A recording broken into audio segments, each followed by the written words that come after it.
Hi hello ಎಲ್ರಿಗೂ ಸ್ವಾಗತ. Welcome back to my YouTube channel Pallavi kitchen. ಈ ಒಂದು ಲೇಸಿ ಡೇ ಏನು ಮಾಡ್ತಾ ಇದ್ದೀನಿ ಇವತ್ತು ಅಂತ ತೋರಿಸ್ತಾ ಇದ್ದೀನಿ. ನಾನು ಇವತ್ತು ಪೋಹ ಮಾಡೋದನ್ನು ತೋರಿಸ್ತಾ ಇದ್ದೀನಿ. ಫಸ್ಟಿಗೆ ಕಡೆಯಲ್ಲಿ ಒಂದು ಸ್ವಲ್ಪ ಎಣ್ಣೆ ಹಾಕೊಂಡಿದ್ದೆ, ಅದು ಬಿಸಿ ಆಗಿದೆ. ಸ್ವಲ್ಪ ಜೀರಿಗೆ ಹಾಕೊಳ್ತಾ ಇದ್ದೀನಿ, ಸ್ವಲ್ಪ ಸಾಸಿವೆ, ಸ್ವಲ್ಪ ಆನಿಯನ್ ಹಾಕೊಳ್ತೀನಿ,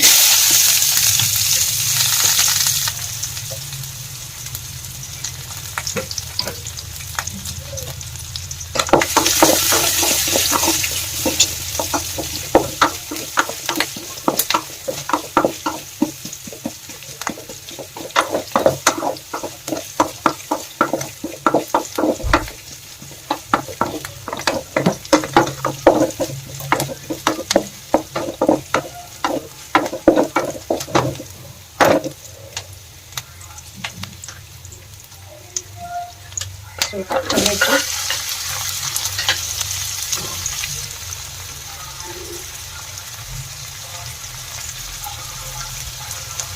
ಮೆಣಸಿನ್ಕಾಯಿ, ಸ್ವಲ್ಪ ಸಾಲ್ಟು. ನಾನೀಗ ಒಬ್ಬರು ಮಾಡೋದನ್ನ ತೋರಿಸ್ತೀನಿ. ಸೊ ಇವಾಗ ಕ್ವಾಂಟಿಟಿ ನೋಡ್ಕೊಂಡು ಮಾಡ್ಕೊಬೋದು. ಸ್ವಲ್ಪ ಅರಿಶಿನ, ಸ್ವಲ್ಪ ಕೊರಿಯಂಡರ್ ಪೌಡರ್, ಸ್ವಲ್ಪ ಜೀರಿಗೆ ಪೌಡರ್. ಪಕ್ಕ ಉತ್ತರ ಕರ್ನಾಟಕದಲ್ಲಿ ಯಾವ ಥರ ಮಾಡ್ತಾರೆ ಆ ಥರ ತೋರಿಸ್ತೀನಿ. ಇಲ್ಲೊಂದು ಸ್ವಲ್ಪ ಟೇಸ್ಟ್ ಬರಲಿ ಅಂತ ಸ್ವಲ್ಪ ಸಕ್ಕರೆ ಹಾಕ್ತಾ ಇದ್ದೀನಿ. ಇದರಪ್ಪ ಹಿಂಗೆ ಹಾಕ್ತಾರೆ ಅಂತ ಅನ್ಕೋಬೇಡಿ, ಮಾಡಿ ನೋಡಿ ಈ ಥರ ನೋಡಿ ಗೊತ್ತಾಗುತ್ತೆ ಎಷ್ಟು ಚೆನ್ನಾಗಿ ಬರುತ್ತೆ ಟೇಸ್ಟ್ ಅಂತ. ಇದೆಲ್ಲ ಚೆನ್ನಾಗಿ ಸ್ಮ್ಯಾಶ್ ಆಗಬೇಕು.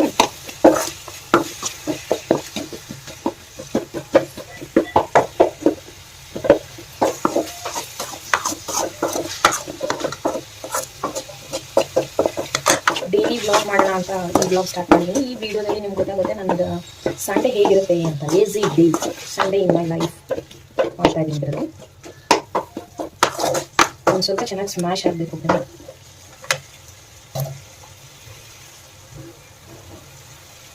ತುಂಬ ಸಿಂಪಲ್ ಆ್ಯಂಡ್ ಈಸಿ ರೆಸಿಪಿ. ಟಿಫನ್ಗೆ, ಈವ್ನಿಂಗು, ಸ್ನ್ಯಾಕ್ಸ್ ಥರ ಮನೇಲಿ ಬೇಕಿದ್ರೆ ಬಿಸಿ ಬಿಸಿ ಮಾಡ್ಕೊಂಡು ತಿನ್ಬೋದು. ಅವಲಕ್ಕಿ ಅಂತ ನಾವು ಹೇಳ್ತೀವಿ ಉತ್ತರ ಕರ್ನಾಟಕದ ಕಡೆ. ಇಲ್ಲಿ ಕೆಲವರೆಲ್ಲ ಪೋಹ ಅಂತಾರೆ. ಸಕ್ಕತ್ತಾಗಿರುತ್ತೆ ನಿಜವಾಗ್ಲೂ. ತಿನ್ನಿ ನೋಡಿ. ಇನ್ನೂ ಸ್ವಲ್ಪ ಸ್ಮ್ಯಾಶ್ ಆಗಲಿ, ಸ್ವಲ್ಪ ವಾಟರ್ ಸಿಂಬಿಸ್ತೀನಿ. ಈ ಥರ ಅದೊಂದು ಸ್ವಲ್ಪ ಸ್ಮ್ಯಾಶ್ ಆಗೋಕ್ಕೆ ಈಸಿ ಆಗುತ್ತೆ. ಇದೆಲ್ಲ ಚೆನ್ನಾಗಿ ಸ್ಮ್ಯಾಶ್ ಆಗಬೇಕು, ಆ ಟೇಸ್ಟ್ ಇನ್ನೂ ಚೆನ್ನಾಗಿ ಬರುತ್ತೆ.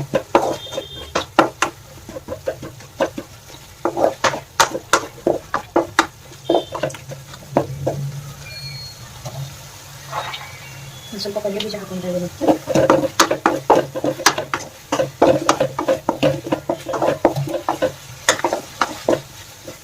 ಇದು ಒಂದು ಮಟ್ಟಿಗೆ ಸ್ಮ್ಯಾಶ್ ಆಗಿದೆ. ಇವಾಗ ಇದಕ್ಕೆ ಆಲ್ರೆಡಿ ವಾಶ್ ಮಾಡಿ ಇಟ್ಕೊಂಡಿದ್ದೀನಿ ನಾನು. ಇದಕ್ಕೆ ಇವಾಗ ನಾನು ಪೋಹನ ಹಾಕ್ತಾ ಇದ್ದೀನಿ. ಹೌದು,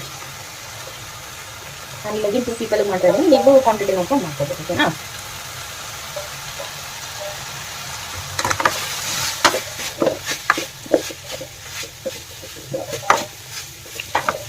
ಚೆನ್ನಾಗಿ ಮಿಕ್ಸ್ ಮಾಡಿದ್ದೀನಿ.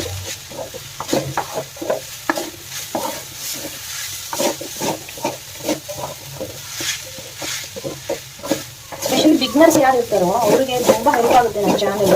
ನೋಡ್ತಾ ಇರೋರು ಸಬ್ಸ್ಕ್ರೈಬ್ ಆಗಿಲ್ಲ ಅಂದರೆ ಸಬ್ಸ್ಕ್ರೈಬ್ ಮಾಡ್ಕೊಳ್ಳಿ, ಲೈಕ್ ಮಾಡಿ, ಶೇರ್ ಮಾಡಿ, ಕಮೆಂಟ್ ಮಾಡಿ ವಿಡಿಯೋ ಹೇಗೆ ಅನಿಸ್ತಾ ಇದೆ ಅಂತ. ಯಾರಾದರೂ ಇಂಪ್ರೂವ್ಮೆಂಟ್ ಮಾಡ್ಕೋಬೇಕು ಅಂದರೆ ಈ ಥರ ಮಾಡಬೇಕು, ಈ ಥರ ಮಾಡಿ ಅಂತ ನೀವು ಸಜೆಷನ್ ಕೊಡೋದು ನಾನು ಕೂಡ ಕನ್ಸಿಡರ್ ಮಾಡ್ತೀನಿ, ಓಕೆನಾ?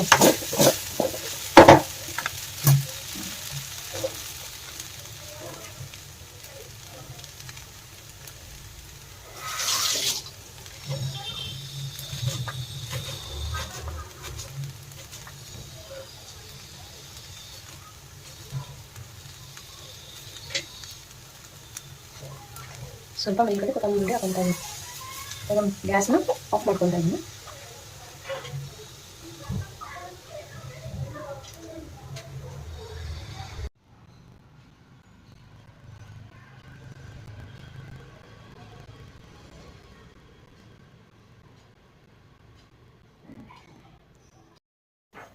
Hello guys, welcome again.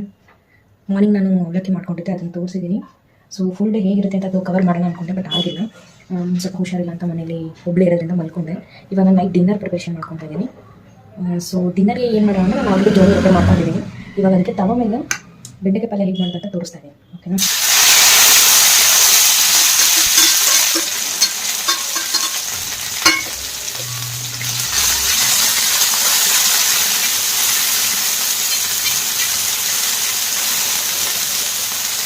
ಬೆಂಡೆಕಾಯಿ ಪಲ್ಯ ಹೇಗೆ ಮಾಡೋದಂದ್ರೆ ತುಂಬ ಈಸಿ.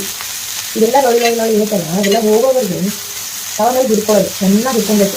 ಕೆಲವರು ಅರ್ಜೆಂಟಲ್ಲಿ ಏನು ಮಾಡ್ತಾ ಗೊತ್ತಾ, ನೀರು ಹಾಕ್ಬಿಡ್ತಾರೆ, ಇಲ್ಲಾಂದ್ರೆ ಲೆಮನ್ ಹಾಕ್ತಾರೆ. ಆವಾಗ ಬೆಂಡೆಕಾಯಿ ಫುಲ್ ಕರೆಕ್ಟಾಗಿ ಫ್ರೈ ಆಗಿರಲ್ಲ, ಒಂಥರ ಕಚ್ಚಿ ಥರ ಆಗ್ತೈತೆ ಬಾಯಿ. ನಂಗೆ ಆ ಥರ ಇಷ್ಟನೇ ಆಗಲ್ಲ. ಇದು ನೋಡಿ, ನಾನು ಇವಾಗ ತೋರಿಸ್ತೀನಿ, ಈ ಥರ ನೀವು ಮಾಡ್ಕೊಂಡು ನೋಡಿ. ತುಂಬ ಸಿಂಪಲ್ ಆಗಿರುತ್ತೆ, ತುಂಬ ಚೆನ್ನಾಗಿರುತ್ತೆ. ಅದು ಕರೆಕ್ಟಾಗಿ ಹೋಗೋವರೆಗೂ ಸ್ವಲ್ಪ ಹುರಿಬೇಕು, ಪೇಷನ್ಸ್ ಇರಬೇಕು. ಓಕೆನಾ? ಪೇಷನ್ಸಿಂದ ನಿಧಾನ ಕೊಡ್ತಾ ಹೋಗ್ಬೇಕು.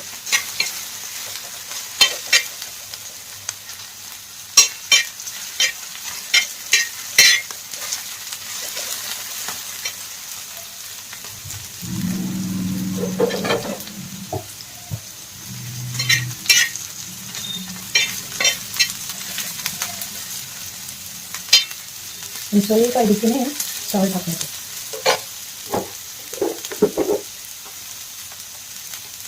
ಅದೆಲ್ಲ ಒಳ್ಳೆ ಹೋಗ್ತದೆ, ಎಲ್ಲ ಚೆನ್ನಾಗಿ ಹೆಲ್ಪ್ ಮಾಡುತ್ತೆ.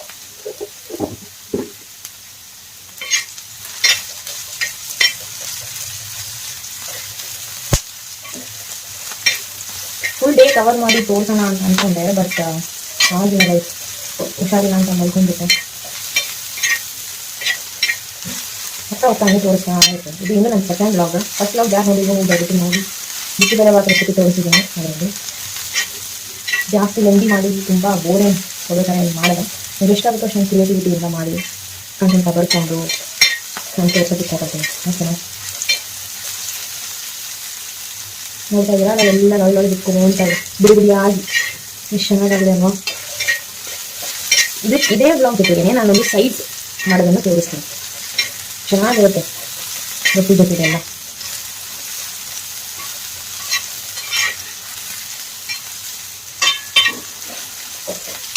ನನಗೆ ಜಾಸ್ತಿ ಆಯಿಲ್ ಕೂಡ ಯೂಸ್ ಮಾಡ್ತಾ ಇಲ್ಲ, ಮಳೆಗಾಲ ಇರೋದ್ರಿಂದ ಏನಾಗುತ್ತೆ, ಕರ್ದಿರ ಐಟಮ್ ತಿಂದು ಮತ್ತೆ ಹುಷಾರು ತಪ್ಪೋದು ಅದೆಲ್ಲ ಆಗುತ್ತೆ.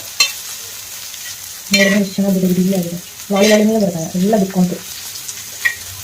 ಇದನ್ನೆಲ್ಲ ಸೈಡ್ ಬಿಟ್ಕೊಂಡ್ಬರ.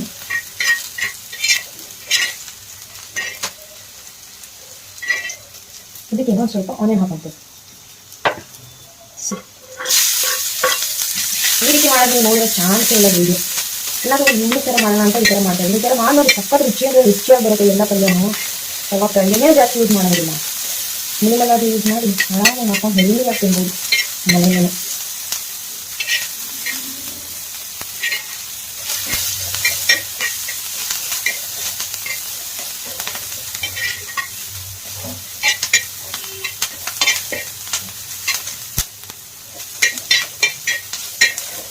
ನೋಡ್ತಾ ಇದ್ರೆ ಈಸಿಯಾಗಿ ಕೂತ್ಕಾಗಿನೂ ಮಾಡ್ಬೋದು ಈ ಥರ.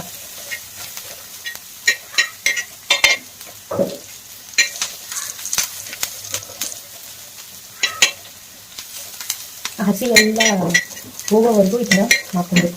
ಇದಕ್ಕೆ ನಾನು ಟೊಮೆಟೊ ಹಾಕಲ್ಲ ಗೈಸ್, ಟೊಮೆಟೊ ಚೆನ್ನಾಗಿರಲ್ಲ, ಅದೆಲ್ಲ ನೀರು ಬಿಟ್ಕೊಂಡು ತಿರ್ಗಾ ಒಂಥರ ಎಲ್ಲ ಬಿಡುತ್ತೆ.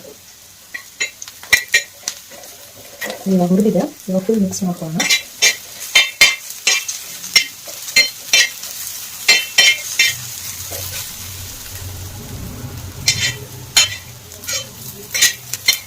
ಇವಾಗ ಇದಕ್ಕೆ ಏನೇ ಹಾಕೊತೀನಿ ಅಂದರೆ, ಆವಾಗಲೇ ಒಂದು ಸ್ವಲ್ಪ ಸಾಲ್ಟ್ ನಾನು ಆಲ್ರೆಡಿ ಹಾಕಿದ್ದೆ, ಸೊ ಸ್ವಲ್ಪನೇ ಸಾಲ್ಟ್ ಹಾಕ್ತೀನಿ. ಸ್ವಲ್ಪ ಅರಿಶಿನ, ಚೂರು ರೆಡ್ ಚಿಲ್ಲಿ ಪೌಡರ್. ತುಂಬ ಸ್ಪೈಸಿ ಇದೆ, ಅದಕ್ಕೆ ಸ್ವಲ್ಪನೇ ಹಾಕೊತೀನಿ. ತಿನ್ನೋಕ್ಕಾಗಲ್ಲ ತುಂಬ ಸ್ಪೈಸಿ ಅದಕ್ಕೆ.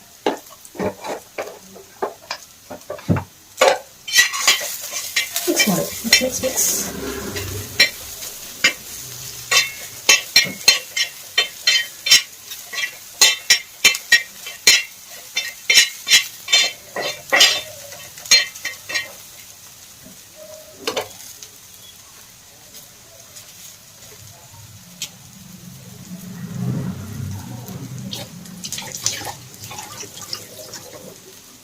ಇವಾಗ ಇದಕ್ಕೆ ಒಂದು ಸ್ವಲ್ಪ ಮೇಲಿಂದ ಕೊರಿಯಂಡರ್ ಹಾಕೋಣ, ಕೊತ್ತಂಬರಿ ಸೊಪ್ಪು.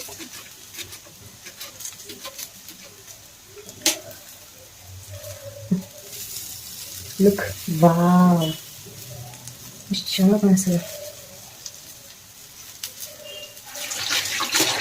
ಸುಮ್ಮನೆ ಸ್ವಲ್ಪ ಸಿಂಪಲ್ ಮಾಡ್ಕೊಂತೀನಿ.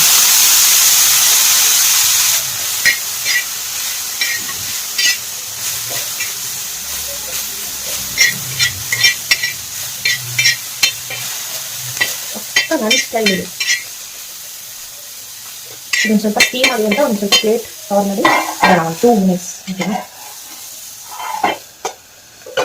ಅಷ್ಟೇ. ಒಂದೇ 1 ಮಿನಿಟ್ ಅಂದ್ಬಿಟ್ಟಿರೋದು ನೋಡೋಣ ರೆಡಿಯಾಗಿದೆ.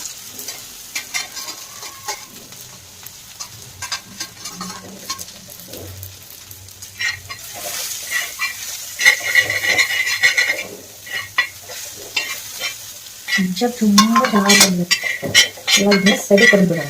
ಓಕೆ,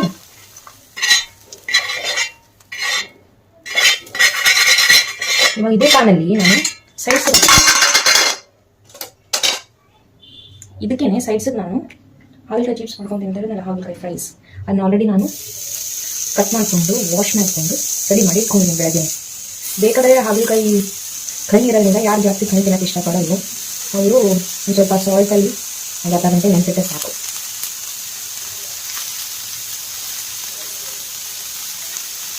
ಬೆಂಗಳೂರಲ್ಲಿರೋ ಹಾಗಲಕಾಯಿ ಅಷ್ಟೊಂದೇನು ಸ್ಪೈಸಿಯಾಗಿ ಬರಲ್ಲ. ಸಾರಿ, ಸ್ಪೈಸಿ ಅಲ್ಲ, ಕಹಿ ಬರಲ್ಲ. ಬೇರೆ ಮರಗಳಲ್ಲಿ ಒಬ್ಬಳೆ ಅಲ್ಲ, ಅದಕ್ಕೆ ಬರುತ್ತೆ, ಜಾಸ್ತಿ ಕಹಿ ಬರಲ್ಲ. ಅಂದರೆ ಉತ್ತರ ಕರ್ನಾಟಕ ಕಡೆ ಆದರೆ ಎಷ್ಟು ಚೆನ್ನಾಗಿರ್ಬೋದು ಕಹಿಯಾಗಿ.